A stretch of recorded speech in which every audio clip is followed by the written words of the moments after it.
Hey, good morning. So this is applied best practices. Hopefully you are in the right room. If you are just now walking in and I see you walking in, well, there's going to be a slide up here telling you to move closer to the front. If you've been to any of my talks ever, you know that I like to interact with my audience. So if you're back there in the back right now walking in, just come closer. That'd be great. All right. So my name is Jason Turner. This is just my standard About Me slide. I first used C++ in about 1996, and I am host of C++ Weekly and co-host of CppCast, which is a podcast for C++ developers. C++ Weekly is my YouTube channel. Every single week, I release a video on Monday that is something random about C++. And I have been a Microsoft MVP for my contributions in C++ since 2015. Just for the record, I am independent, available for training and contracting, and these are my URLs if you want to come back to that also.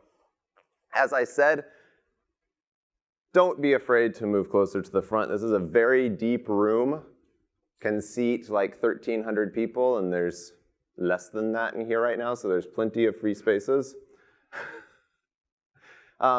Please be sure to interrupt me and ask questions. I have asked that the lights be a little bit dimmer so that I can see everyone. And just for the record, this is approximately what my training looks like if you do have any interest in coming to hire me to do training at your company. So I have a C++ best practices class that is a full 2 days. Don't think that you're going to learn everything about that 2-day class in this 1-hour thing. This is a little bit more fun, a little bit, certainly way less deep than my 2-day class. That's coming up starting tomorrow. There's still time to sign up if you're interested. And I got a class on constexpr coming up at C++ on C in 2019 in Folkestone, England. Is Phil here? Well, Phil's hosting it. I don't see him. I'm also working on an idea for doing a special 3-day training event with Matt and Charlie Bay if you're interested in that. Okay. Oh, before we move on, our cameraman right here, who is currently setting up, just got married last week. Let's congratulate him. Woo!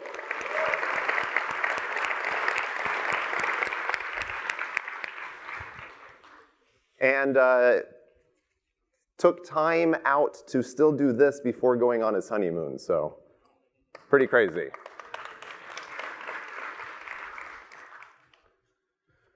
All right, so best practices and me. From 2007 to 2011, I wrote a series of blog posts on the proper usage of language things like RAII. I did not realize when I wrote those first articles in 2007 what I was getting myself into. 2015 at C++ Now, I did a talk called Thinking Portable. It's the first conference talk that I did. I make the argument in that talk that portability is a best practice. Every C++ project should be portable across platforms, across compilers. Same time, I released CppBestPractices.com. I mentioned this in one of the intro slides. This is my forkable coding standards document. It's on GitHub. You can go to this URL, basically just forwards you to GitHub. You can go to GitHub, you can fork it, you can make changes that are appropriate for organization. And then 2016, I published a Learning C++ Best Practices video from O'Reilly. And again in 2016, Practical Performance Practices. And now I just say, basically, here are some practices that you can do on every single line of code in C++. It will make your code faster. Arguably, we're talking best practices here. Then I taught my first actual best practices class. And then Practical C++ 17. This is, again, best practices. How do we actually use C++ 17? And then in Pacific++ 2017, I was talking about exceptions. Where should exceptions be used appropriately? Don't be afraid of them.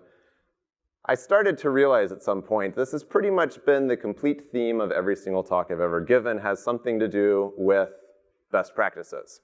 So, basically, what happens if I try to apply all the things that I've been teaching for the last 11 years in a project? So far, most of my material has been based on my experience with CppCon. You may have heard it mentioned. It's a scripting engine for C++. CppCon was originally created with C++ 03 in 2009 with cross-compiler, cross-OS compatibility. I have upgraded it from C++ 03 to 11 to 14, and the current master branch uses C++ 17, trying to follow my best practices. However, well, sorry, getting ahead of myself, effort was worth it. Code is more maintainable, considerably faster than it used to be. But trying to uniformly apply all of these best practices to an aging code base is very difficult. Some of my early design decisions, such as relying on shared pointer for reference-counted objects, is really hard to get around. That would mean fundamentally changing the nature of my scripting engine if I did. But just a quick poll. Who thinks shared pointer is something you should use throughout your code base? Yeah, right? So if you started a project before there was a unique pointer, before there were R-value references, and you used shared pointer for keeping track of your heap allocated things, at least you didn't have memory leaks, probably, unless you accidentally got a cyclical dependency, which I've done. It's hard, it's really difficult to move away from those design decisions. So I felt like I needed a new project. One where I could apply all of my best practices from the start without worrying about breaking anyone's backward compatibility.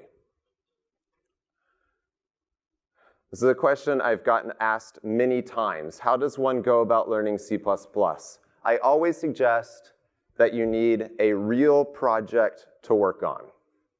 And I know if you don't have a job, you have to pick your own project.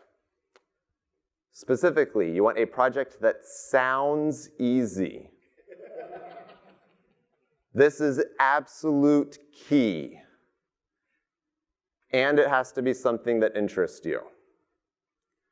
I will dig into the sounds easy throughout the course of this talk. Projects that sound easy almost never are. This is exactly what we want, right? We want it to sound easy so that we get hooked before we know just how hard the project actually is. Okay, so I decided that I was going to create a simple ARM emulator.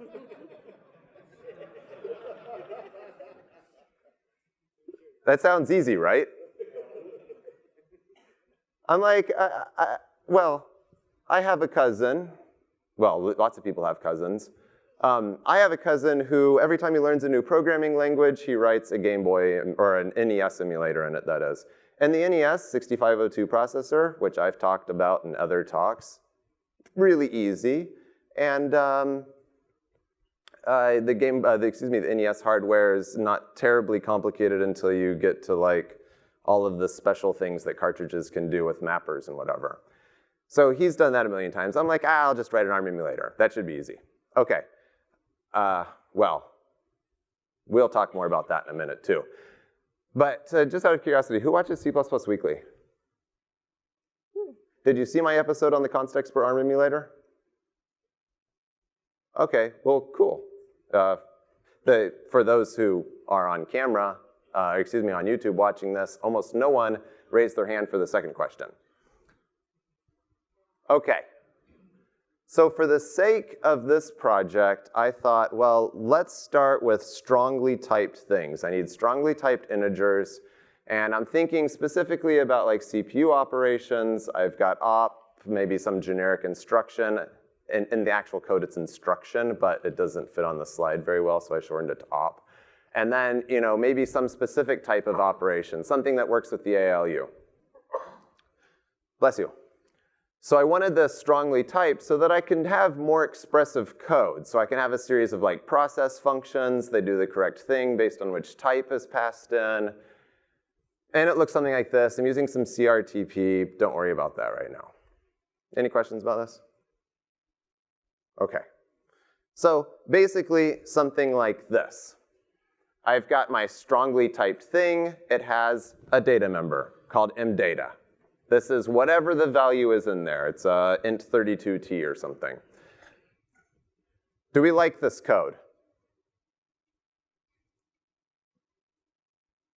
Any comments? Yeah. It shouldn't be const? Okay. So you have to yell back at me. There's a lot of people in here. If you're in the back, you might have to sprint towards one of the microphones if you want to yell at me. That's why you should come closer. Okay, why shouldn't it be const? You can't assign to it. It reduces the actual real usability of this. Putting this thing in a vector, for example, is possible, but then after that, what are you going to do? So it plausibly reduces our usability too much. I needed an accessor. These are my two options. Should I return my accessed value by const ref or by value? Who says by value? Handful of people. Says by const ref. I feel like it's 50-50, so there's no clear winner here, so I get to make the decision. Okay, I'm returning by value. This is intended for small trivial types. There's no reason to effectively return a pointer to the thing. These are small types. Like I said, uint 32t. These are instructions in a 32-bit ARM emulator. So I can enforce this. I can put in a static assert, make sure that only trivial types are used in this. Then I know that this is going to be okay. Should my accessor be a const member function? Yes. Thank you for yelling. Yes. Okay. Is it possible for my accessor to throw an exception? Not for trivial types. So it is noexcept. Okay? Yes, Richard? It's one step at a time. Excuse me. Yes. Can I ask, can you give a definition of what a trivial type is? Oh, yes, sorry. A trivial type is trivially copyable, trivially constructible. Does it require trivially default constructible? It's a type trait. I can't remember the exact specifics of what it requires, but it's definitely trivially copyable and trivially movable, which means that effectively means we are not going to provide our own copy constructor or move constructor or copy assignment or move assignment or anything like that, and the compiler can do the memcopy easiest thing. Yes? Isn't there a type trait for no-throw copy constructor that we should use here?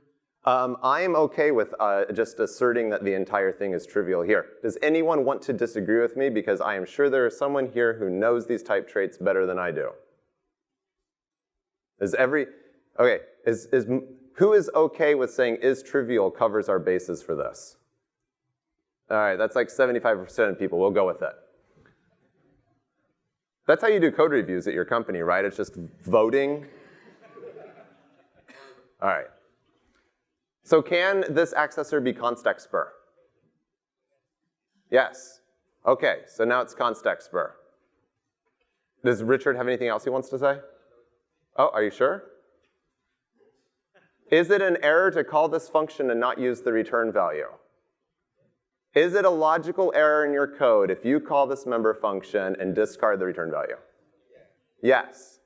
Okay, so now it is a nodiscard constexpr const noexcept member function.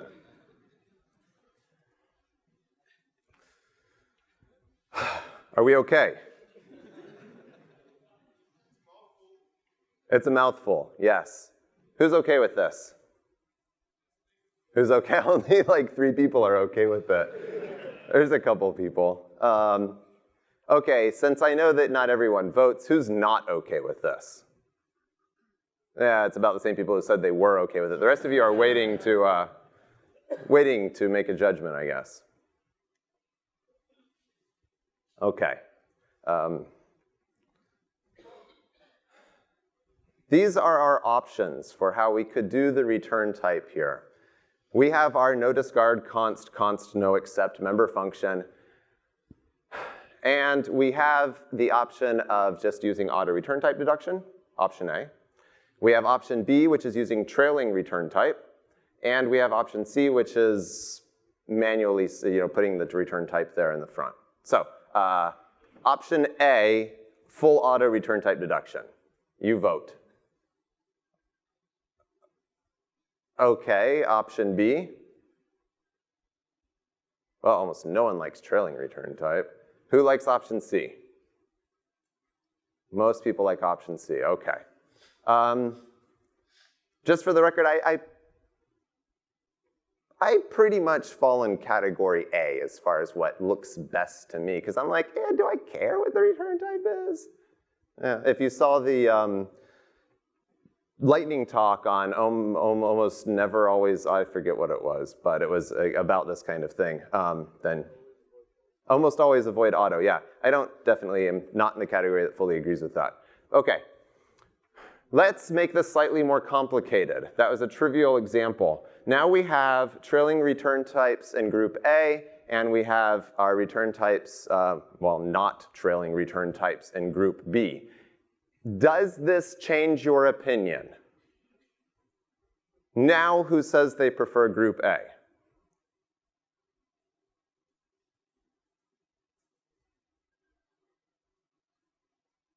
Okay, who still prefers group B?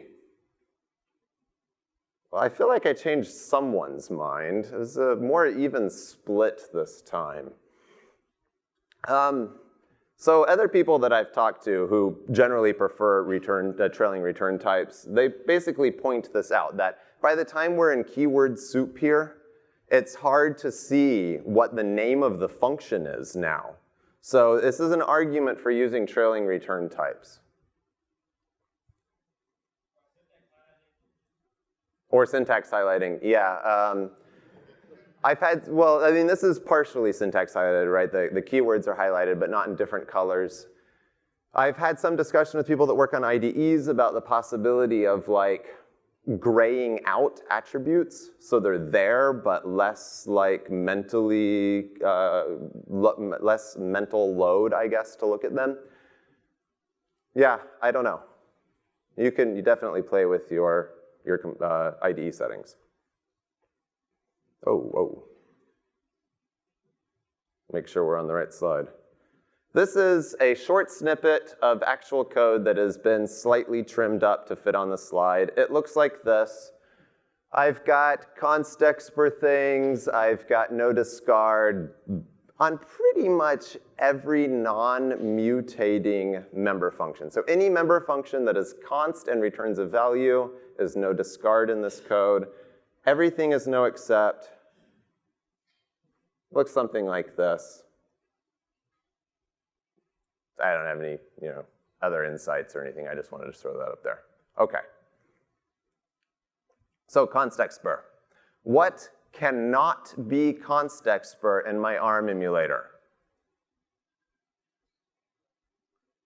Program counter? No, that's okay. So the program counter, let's try to go back to that. So the PC right there, it's on line 19. I'm incrementing the PC, I'm setting up the PC to 4 past the memory location that I want to jump into in my run, because the PC is always 4 bytes ahead of the instruction you're actually executing. But this is a constexpr member function that is manipulating the program counter. The program counter itself as a member variable, no, we don't want that to be constexpr. That's not static. It's not a constant. That is, but the rest of the system is, all of the member functions are constexpr. So basically, there's nothing in my emulator that can't be constexpr. And if you think about it from a logical perspective, you think like a Nintendo emulator or a Game Boy emulator or something, you know at compile time exactly how much memory it has, you know what its video processors can do, you can pass it a ROM at compile time, you could give it anything at compile time, you just wouldn't be able to interact with it at compile time. But there's really no part of this that can't be constexpr. So what are the downsides of constexpr? Anyone want to throw out any reason why you are not currently using constexpr in your code base? Compile time, someone says. Any other comments?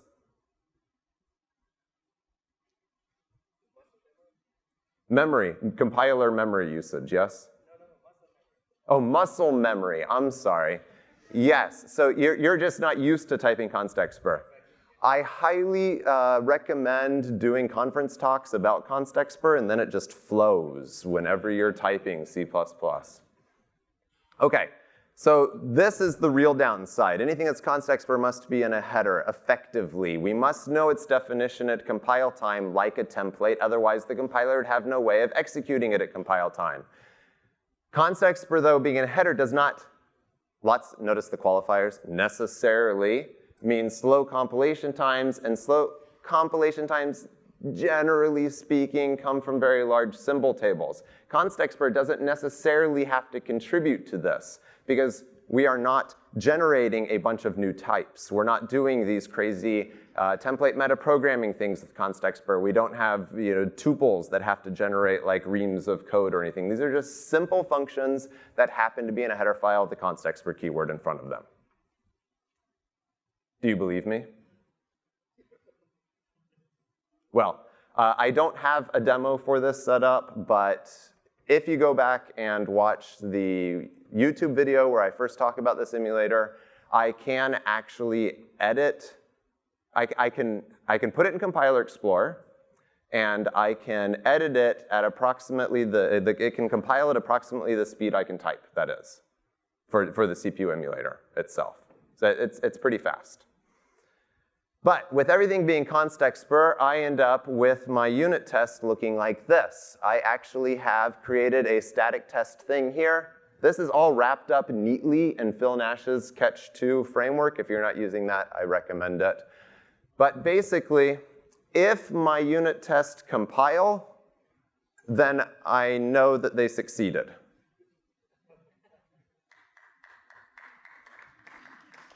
Thanks for the one hand clap. We have full constexpr CPU emulation here. That's no problem. Yes, Richard?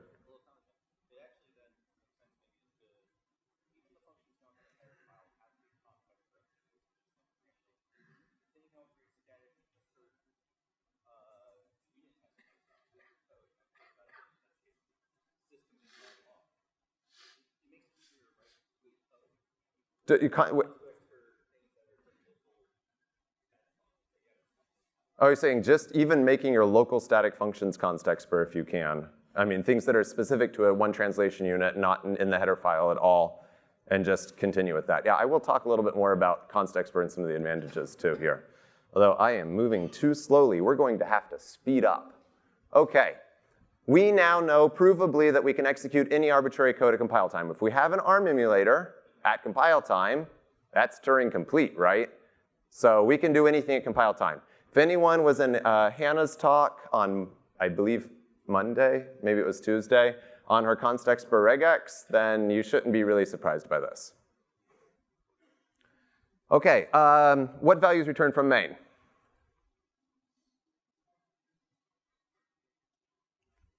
Hello? No? Undefined, okay, thank you. I was just gonna wait until someone gave the correct answer. This is undefined. It is undefined to shift more than the same or more than the size of the thing you are shifting. And this is a 32-bit int. Well, int, as far as I know, is 32 bits on every platform right now. So you cannot shift by greater than or equal to the number of bits without invoking undefined behavior. Now what happens? Compiler error. You are not allowed to invoke undefined behavior in a constexpr context. So by using constexpr, we can catch an extra class of undefined behavior that our compiler warnings cannot necessarily find. Different compilers have different level of conformance with UB, and portability and testing against compilers. This goes back to my thinking portable. More compilers, better. Then we can catch more classes of errors at compile time. So I have an extra level of guarantee that I have actually correctly implemented my ARM emulator because I know that I'm not invoking undefined behavior, basically. So what do we think now? We have our nodiscard constexpr const noexcept with trailing return type. Any comments? I'm looking for a specific comment, so if someone doesn't yell it quickly, I'll just go to the next slide. Defaults are bad. The current defaults are wrong, possibly. What if we were to reverse our defaults? What if our functions looked like this instead, and it was assumed to be a constexpr const noexcept nodiscard function? That'd be pretty cool. It'd be readable. We can't do that, right? I mean, it would break too much code today to do that. But then we would reverse things around. We would have to say that it does throw an exception. It does mutate member data. And, oh, by the way, it's OK to discard this return value. It's interesting. Mental exercise, perhaps. But this should maybe remind you of something that's currently in the language today. Lambdas. So lambdas are not noexcept or nodiscard by default, but they are const and constexpr by default. It gives us halfway there, and they use auto return type by default. So if we're using a lambda, we can just put the trailing return type if we need it. We don't have to have that redundant auto at the front. I'm not saying every function should become a lambda, just for the record. I just wanted to point this out, that with the newer features, the standards committee is kind of switching our way of thinking more towards what the defaults perhaps could have been. All right, so some of those lessons that I learned working on this. It definitely takes discipline to remember the noexcept, nodiscard world. Who said muscle memory? You said muscle memory, Victor, yes. But once we get in the habit of typing it, it's not that hard. If you assume constexpr, it's easy to stay in the constexpr world, but you must have constexpr tests to make sure that your code is actually working in a constexpr context. Yes? Can you comment on true constexpr once we have that? Oh, the constexpr bang? No, I in general will not comment on things that have not been approved by the committee yet. Yeah, so for the sake of the video, there is a plausible feature coming up that would force something to be in constexpr compile time. That's not relevant for this. If my emulator only worked at compile time, then it's literally just a mental exercise at that point. Now we can't actually do anything fun with it.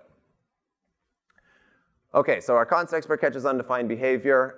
In my opinion, working on this project, Clang format became a necessity. So, about Clang format. It takes discipline, and you need tools to keep you in line, to keep all of this stuff looking good. Did anyone see Tony Van Eerd's postmodern C++ talk?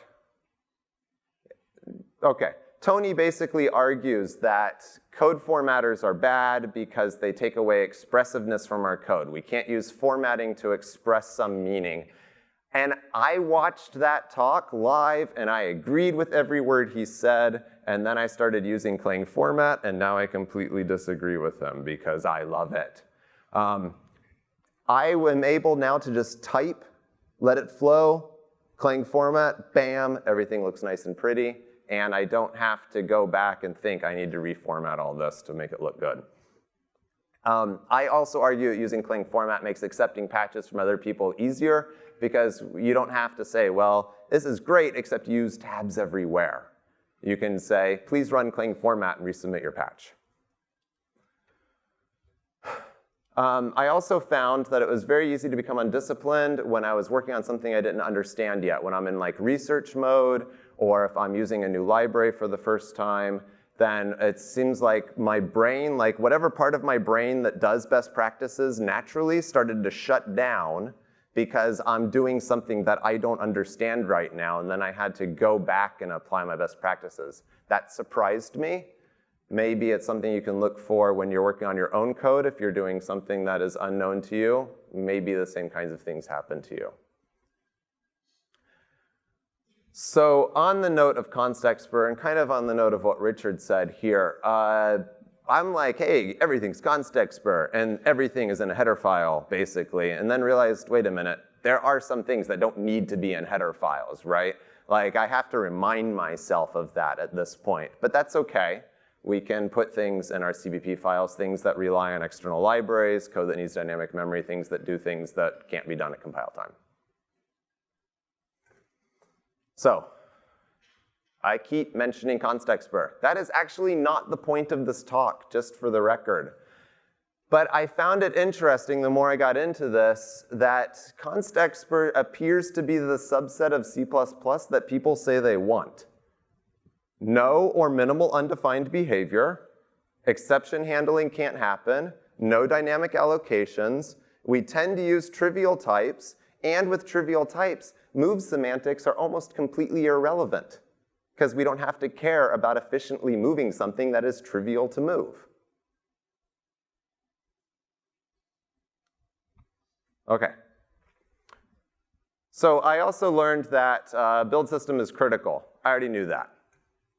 I was surprised by something. I'm prototyping this project. I have no warnings. I set up my build system, and now I have tons of warnings that I have to go and correct. This is basically what my prototyping command line looks like. If I just got a single file, I'm typing out whatever, warnings, all extra, shadow, pedantic. Those are my defaults. Does this look good to you? The W error. Well, yeah, okay. I could have put W error in there. Although I find that kind of just annoying during prototyping mode, personally. But that's fine. I won't argue with you on that. Would you add any other warnings to this? What's that? Lots of warnings. Okay. This is my prototyping command line. I mentioned I have CppBestPractices.com.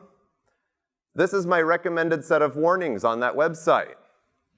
When I set up my build system, I had many more warnings that I wasn't thinking about. I'm not going to walk through all of these. Don't worry about that. There's still one missing, though. Anyone? Just for the record, this is not the entire set of warnings that GCC supports. It's just a really good set of warnings that GCC supports. Okay. Who went to Herb's talk yesterday? Yeah, missing W lifetime. So expect that I'll be updating my docs on that. Was that what you were going to say? Okay. So even on a trivially sized prototype project, warnings and type conversions can get out of hand if you don't start with them enabled. That's key. Topic of warnings, I did a Twitter query a while back, and I asked people what feature from C++ you would remove if you could. And I got a lot of different answers, but one bubbled to the top. Exceptions is what Guy says. Macros is what Richard says. What's that? Implicit array conversion, that's my answer, but it's related. The answer that bubbled to the top was implicit conversions. In general, implicit conversions. And I do agree with this. Now, I will say from a teaching perspective, anyone want to guess what warning I have the hardest time convincing people to enable on their compiler? W conversions. It causes too many warnings. Well, okay. That's because we're using too many implicit conversions, really. But it does make some things painful. Like this. This is the diff. We saw my PC plus whatever equals whatever. If I need to go, I'm executing a branch instruction, so I need to either jump forward or backward. I've got some offset. This is assigned int 32t, and I'm doing the +4 because, like I said, the PC is always 4 ahead of the instruction that's currently executing. The top line is the line of code that I want to write.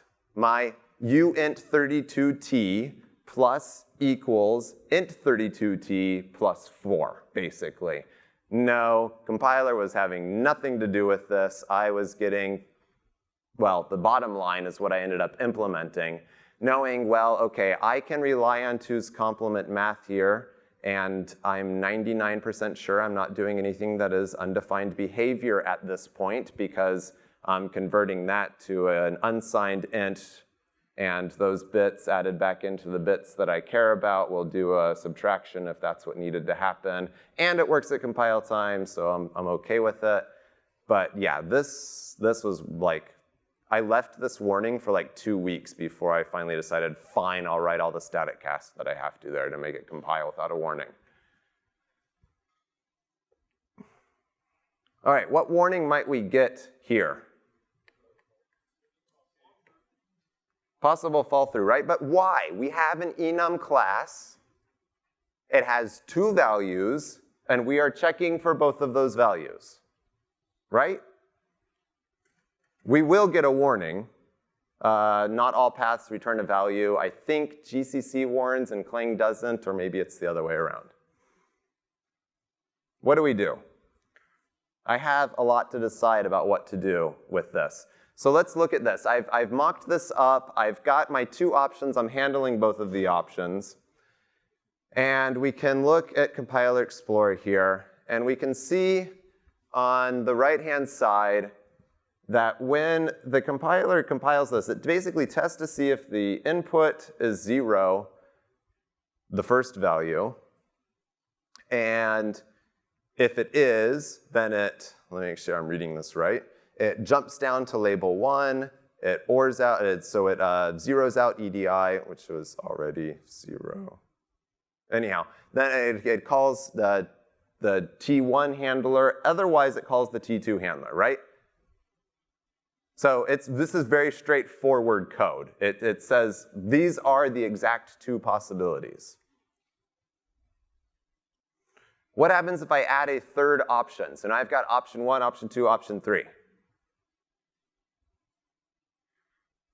Compiler's done the exact same thing. So if I were to pass in option 3 to my process function here, it's going to call option 2. Because otherwise it would be undefined behavior, because it would fall through the function and not return a value. So the only option that it has is to just, it's fine, it'll just go with the other handler. So I can demonstrate this. I am going to explicitly create an object of my types enum with the value 3. 3 is currently not a value that's in the enumeration. The enumeration is going to have the values 0 and 1 in it for option 1 and option 2. So what does the compiler do? We can look in main here. It calls the handler for T2. Let's pass the value 3 to the handler for T2, because otherwise it would be undefined behavior. Is this okay? Yeah, I don't know. I'm not going to argue whether or not this is a correct optimization to make, but I like how clean the resulting code is. Yes? Isn't it already an undefined behavior because 3 is not in the enum type? Is it not already undefined behavior because 3 is not in the enumeration type? That is an excellent question that we will discuss right now. See the comment here. Is this illegal in any way? So I have a vote saying that this is illegal. Who says it is illegal? It's a pretty good number. Who says it is not illegal? It's 50-50, so we have to go to the standard. Okay, for an enumeration whose underlying type is fixed, the values of the enumeration are the values of the underlying type. What is the underlying type of my enum class? It's an int. The default underlying type of an enum class is an int for scoped enumeration, if you're going to look it up in the standard.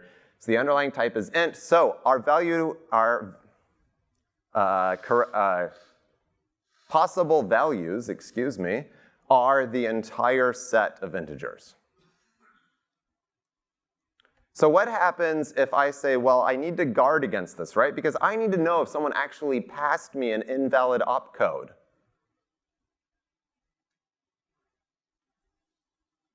Our code goes from trivially simple and easy to read to something that has to actually check. Did you pass in 0? Or did you pass in 1? Or did you pass in something else and now I need to call the assert? And I have commented that this is the mysterious reappearing warning. Does anyone know why I have that here? Yeah. Asserts are compiled out in release mode. If I build this in release mode, I get a warning. If I build it in debug mode, I don't get a warning. It's very exciting that way. I could put an abort. I will say actually at the moment, this is how a fair bit of the emulator is written because I just want it to crash if I hit an invalid opcode that I'm not handling yet. But I will get back to that. I could throw. This is constexpr land, right? We can't throw. What about this? What if I call some unhandled instruction handler and then just return like a default value? Like, I honestly don't know. This is like, I'm trying to eliminate all the possible warnings from my code, and this is where I'm hitting sticking points. Yes, Richard?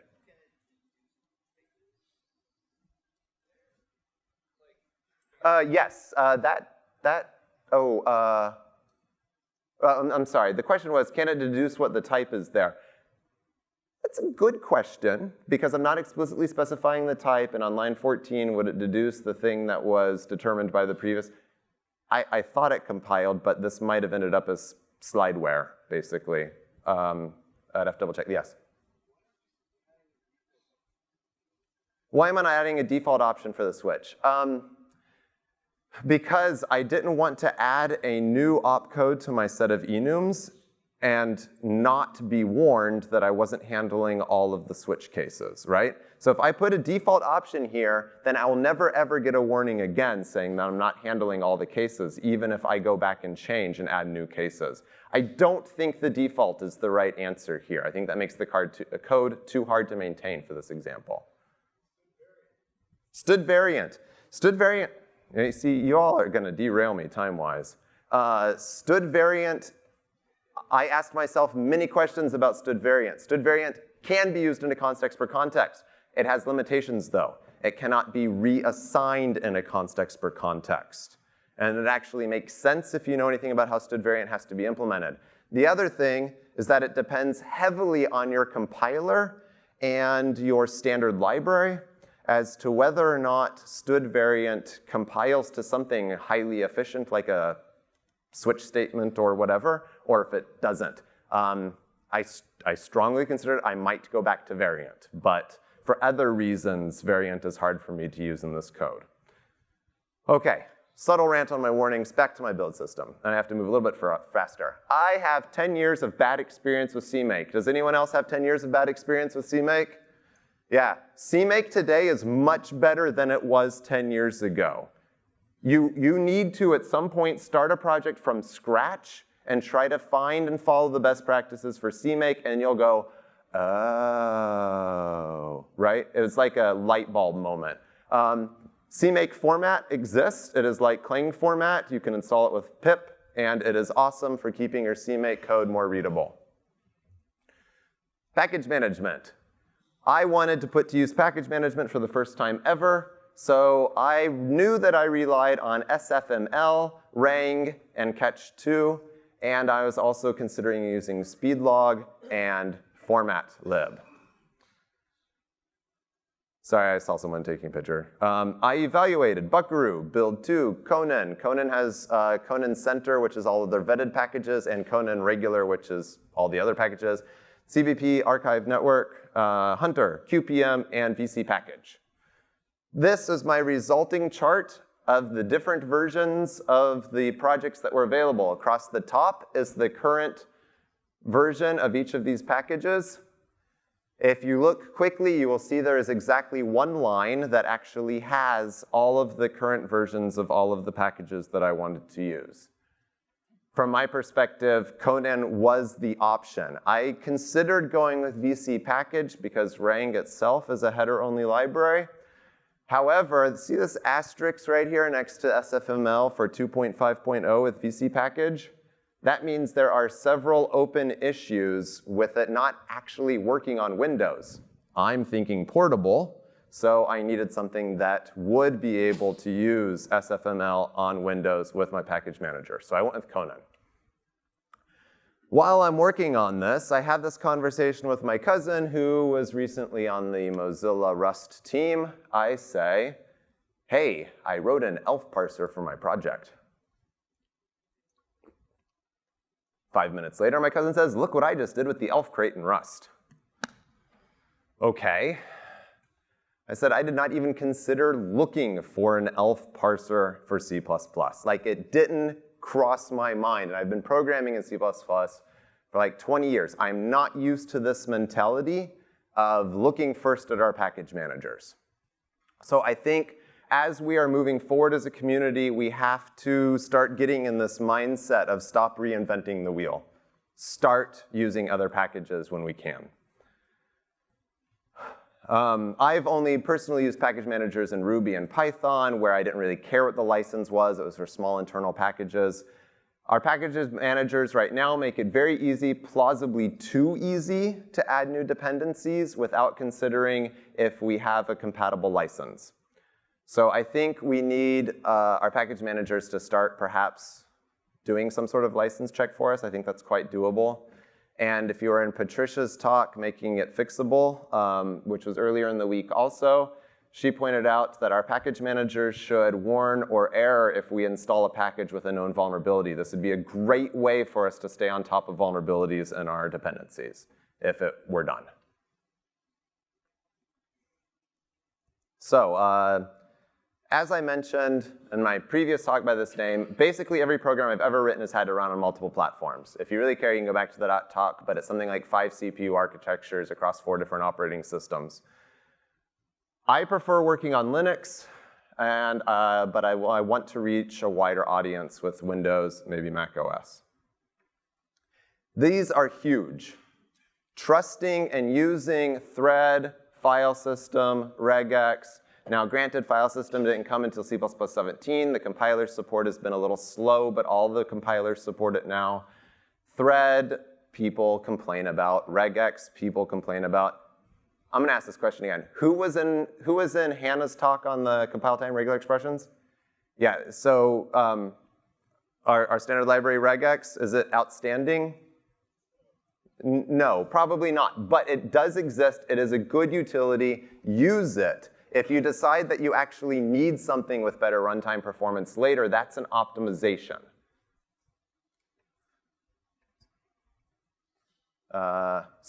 If you're going to use your package manager, be sure to research that it actually supports the platforms that you need it to support.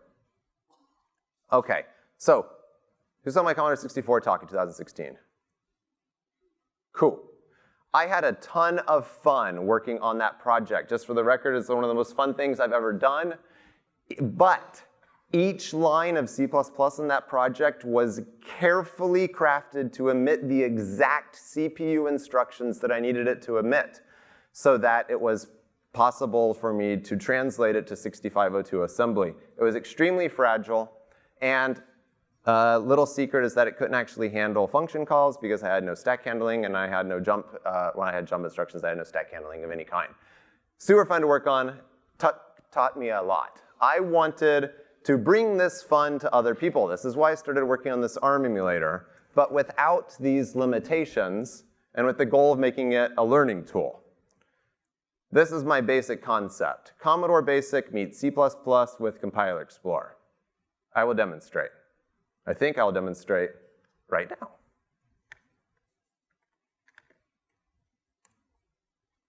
So I am calling this my C++ box. I have my static screen right here because I haven't written any code yet. It can't compile. Now, I've got just a couple of learning goals. Your goal is to, that is unfortunate. Why does it say %s right there? That's what I get for making a last-minute change to my code. So my string formatting right there isn't working. But I've got this goal. I want to make a simple program with a main function that compiles and produces a binary and returns 0. Can you see this? I can make it bigger if I need to. Should I make it bigger or not? OK, it's good. OK, so I can make my program that returns 0. It compiled it. It executed it. We see we no longer have a staticky screen here because it actually ran my program. And my current goal number switched from 0 to 1. Now this is a little sad since there's only 2 goals here. It's kind of hard to see this. But my second goal is now I need to write a main function that returns 5.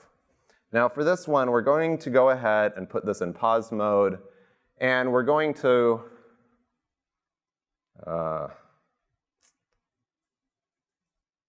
look at the state of the system, since this is an ARM emulator, and look at our source code output here. So now I have written this so that it says return 5.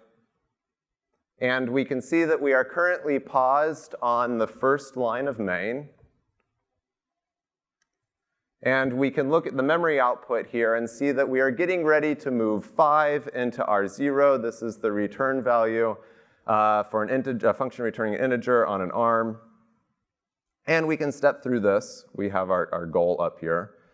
We can step through it. The system is going to highlight what registers changed, what instruction we're currently on. We're getting ready to move the link register back into the program counter so that we're returning from main, and we've returned 5 from it. And we can see down here on the bottom, our source code on line 3 has moved down to line, has moved down to line 3, that is.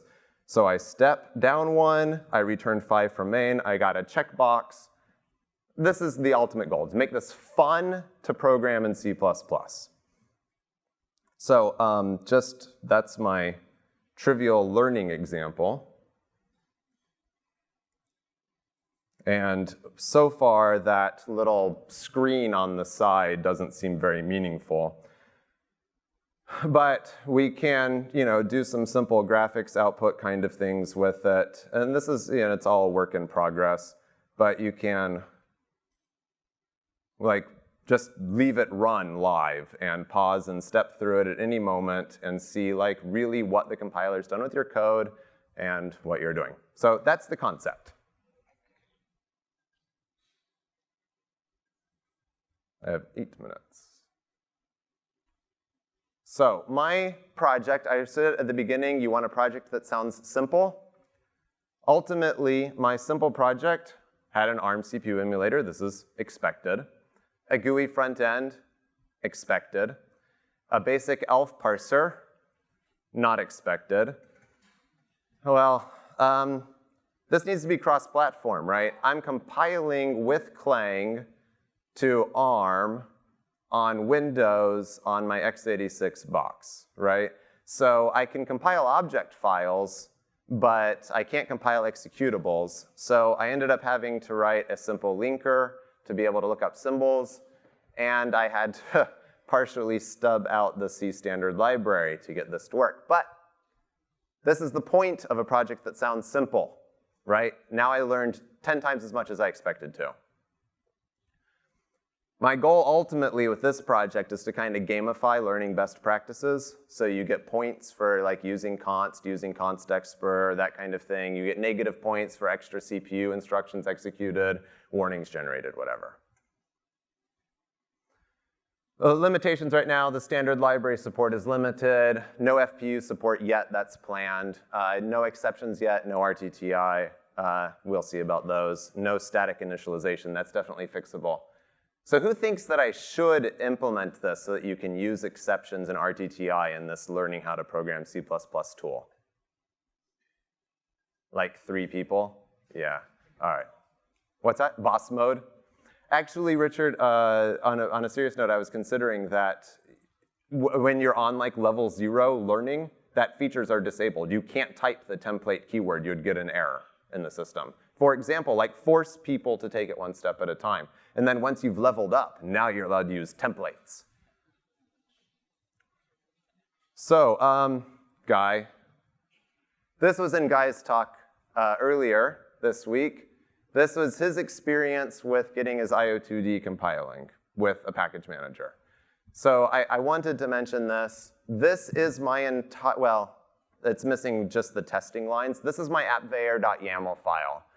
I've got install Conan, set up the package database that I can use, and then tell Conan to install whatever packages are missing, and then build a CMake. That's it. This is on Windows. So our package managers have really come a long way. I was terribly impressed by this. Who said this week? Kate did. Is it faster to write simpler code? No, no, no, no, no, I believe was her answer to herself. There's still a lot of simplifications to do. I tried really hard on this code base to make it as simple and as readable and as clean as possible.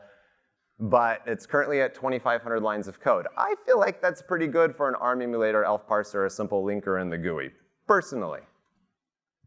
If you want to check it out, it's on GitHub. You can, it's CppBox is the name. You can check it out and compile it yourself. At the moment, paths to the compilers are hard-coded. That needs to get fixed. So I want this project itself to be an example of best practices, so people can go back and look at it and be like, okay, this guy who's teaching these things actually is running a project that is following all these things. Continuous integration, by the way, is absolutely key and is critical, and I'm sure you all know that, but I didn't have my continuous integration environment set up for the first couple months of this project, and then I really wished that I had done it from the beginning.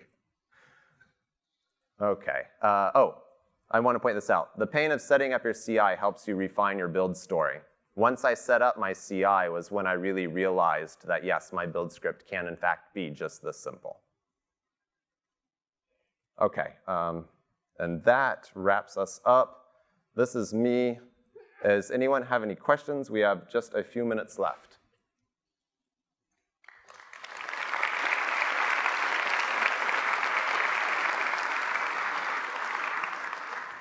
Run, run. So I want to just highlight a slight tension between two things you said. Okay. I mean, it's a great talk, and I really enjoyed it and learned a lot. It was great stuff. But at the beginning you said that the way we get lured into this stuff is that it sounds easy and it was interesting. Is that, if I remember correctly? It must sound interesting to you and sound easy to you. Sound easy to you. And then somewhat later you said, we need to, as a community, learn to go find if somebody's already invented the wheel. Yes. And I totally agree with you on all of that. I think there's some, but there is a tension there because the problem is that we need a wheel, and it sounds easy and it's interesting, so we start writing it. And I'm wondering what's the solution to that? I'm wondering if maybe we need to train ourselves that finding the wheel that somebody's already written sounds interesting, but we happen to know that it's almost never all that easy. So how can we make that sound easy so that we actually think of doing that rather than writing it ourselves? That's a great question, but I would still okay, so there's, for example, a ton of awesome graphing calculator tools out there. I feel like a graphing calculator is one of these things that I sometimes recommend to people who are asking me this, because you're like, oh, I'll just make a simple calculator. But you very quickly can be something actually quite complicated. There's the I'm writing a tool because I want to learn something, and then the mentality of, but I am also trying to get a project done for work or whatever. So in this case, I wanted to learn how to write an ARM emulator. Yes, there are other ARM emulators out there. I wanted to create this thing. I also, at some point in my life, would like to make my own GUI toolkit from scratch. Right. I didn't do that, right? That wasn't the point of this exercise. I use SFML and mGUI on top of it, plus the awesome work from Elias for tying mGUI and SFML together. I stood on their shoulders for the bits that I wasn't concerned about learning on this project. I'm totally all for that, but I'm just trying to highlight, you said as a community we need to start to think in terms of using already invented wheels. Yes. And I think one of the problems is as soon as you get the slightest bit abstract as the kind of wheel you want, it's very hard to know what it's called, and therefore it's very hard to find out if it already exists. That is true. And I don't know if there's a solution to that. I don't know. In my mind, it kind of comes back to the Java API, which has everything in it, right? And it's sometimes just a matter of just reading the docs until oh, look, that thing actually does exist. So, it's Google, it's browsing package databases, I guess. I don't have a good, clear answer. Yes? So I wanted to go back and make a comment on your switch on the enum paradigm. Do I need to go back there or no? Not necessarily. Okay. You can use your imagination. I wanted to tell you what we currently have in our code base and then get your comment on if that is good or if I'm missing something. Okay. So I have and please don't throw tomatoes, macro, which I believe is called default assert and fall through, which I encourage everyone to put in every switch statement. Okay. In the switch statement or outside the switch statement? In the switch statement. Okay. And if possible, have a logical fall through that will not break your program, and basically encapsulate the assertion logic and whatever runtime, diagnostic, if this happens in production, do something to notify somebody if you actually hit a switch statement that you don't have code for. And it's sort of the fail-safe approach in the sense that if somebody expands the enum and then doesn't catch a case where the enum is being switched, it will give you a runtime assert, preferably in unit testing or whatnot. And it sort of addresses all of those cases in a standard paradigm. And I'm wondering, is that a good approach? Am I missing something that's terrible with that? I would have to spend time actually looking at what you're doing. I feel like it probably would not play nicely with constexpr because it's almost certainly going to do something that the compiler would complain about. And I don't know, I feel like my gut is that it sounds like a big hammer approach, but I don't know if it is or not. Honestly, I would have to look at it more closely to have an educated opinion. Sorry. Yes? So going back to slide 9.2, I think, it's on switch stuff. Oh no, everyone's gonna pick on the switch stuff. Or was it 9.2? Oh, where are the switches? I forget. I don't know. Keep going. No, there we go. Why are you not using constexpr here? Oh, slideware, sorry. Yes, that does have constexpr in the real, that should be constexpr, noexcept, and other things, and nodiscard, yes. And if it had been constexpr, would it have caught any undefined behavior in that case? It should have, yes. So it'll only, constexpr will only catch undefined behavior. Like just slapping constexpr in front of the function won't catch undefined behavior, right? You actually have to use that function in a constexpr context, in a context that would invoke undefined behavior for it to find the undefined behavior, to be very specific. And if you go forward 2 slides or so from here, something? We're technically out of time, just for the record. Actually, was it back? You had an assert somewhere, and I don't think I've ever seen this paradigm of assert with a bang and then the comment. I think go back one. Oh man, I'll never find it. That one. Yeah. Oh, you've never seen that? No. Okay, so a const character literal is going to implicitly evaluate to true, so you invert it, so it's false. Yes? I was just going to say you might be able to use built-in unreachable. I've been considering that. Yeah, or assume false on MSVC might do the same thing, I'm not sure. Actually, what I'm considering doing is a function that uses the standard defined no return attribute. Yeah. Instead, so then it's cross-platform capable as well. Yeah, thank you. All right, thanks everyone.